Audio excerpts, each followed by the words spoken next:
মাগো, সকাল থেকে তপ্ত রোদে আমি পড়ে আছি, তৃষ্ণায় বুকটা ফেটে যাচ্ছে, একটু জল দেবে মা? হ্যাঁ রে বাবা, আমার বড় স্বাদ ছিল রে, যখন আমি মৃত্যু শয্যায় থাকবো তুই আমার মুখে একটু জল দিবি। আমি যখন মারা যাব তুই আমার মুখাগ্নি করে আমার পিণ্ড দান করবি। আর তা না, তুই কুরুক্ষেত্রের মাঠে পড়ে আছিস, আমি তোকে জল দেব, কোথা থেকে জল পাবো বাবা? চিতার আগুনে যে সব জল শুকিয়ে গেছে। কেন মা, তোমার ওই যে চোখ থেকে যে জলটা পড়ছে ওটা আমার মুখে দাও। ভক্তমণ্ডলী, ভক্তিমতী মায়েরা, গান্ধারীর চোখের জল দুর্যোধনের বদনে পড়ল, কিন্তু সে জল পেটের মধ্যে গেল না বাবা, পেট থেকে বেরিয়ে এলো টাটকা কাঁচা রক্ত। আর সেই রক্ত উঠতে উঠতে দুর্যোধন ইহ জগতের কর্ম ছেড়ে পরজগতে চলে গেল।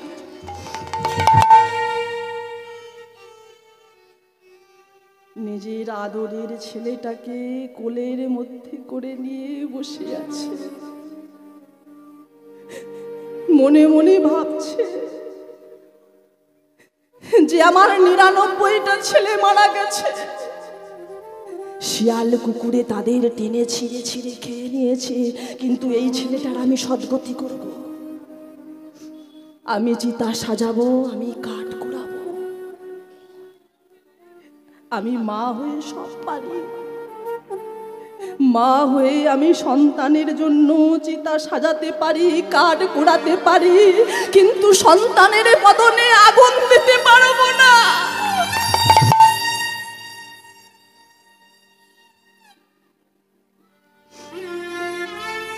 কারণ মাগো, আপনারাও মা। যে ছেলেটাকে যে হাত দিয়ে সে বড় করেছে,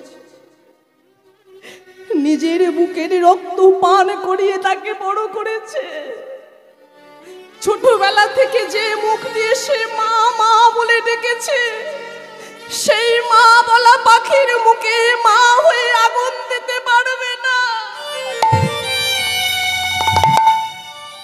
তাই চারিদিকে খুঁজছে, এমন কি কেউ নেই এই কুরুক্ষেত্রের মাঠে যে আমার ছেলেটার মুখে একটু আগুন দিতে পারে?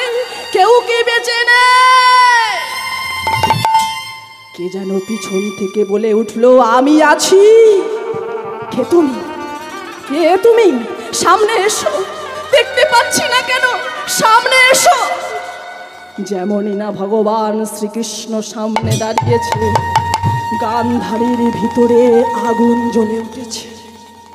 ওই সেই কৃষ্ণ যে আমার ১০০ ছেলেকে নরকের পথে নিয়ে গেছে, ওই সেই কৃষ্ণ যে আমাকে উন্মাদিনী সাজিয়েছে, আমাকে পাগলিনী সাজিয়েছে।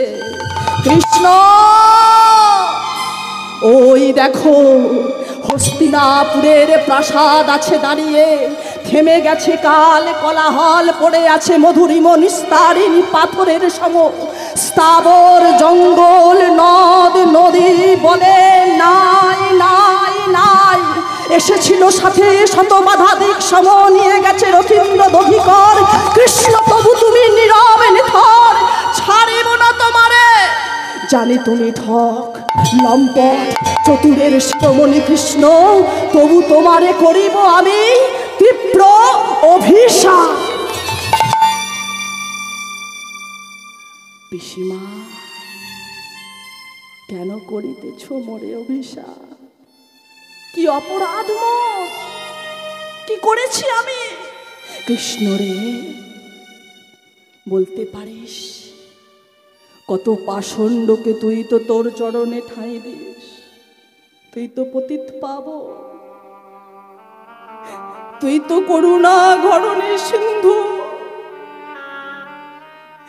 কত পাষণ্ডকে তুই উদ্ধার করিস। বল না,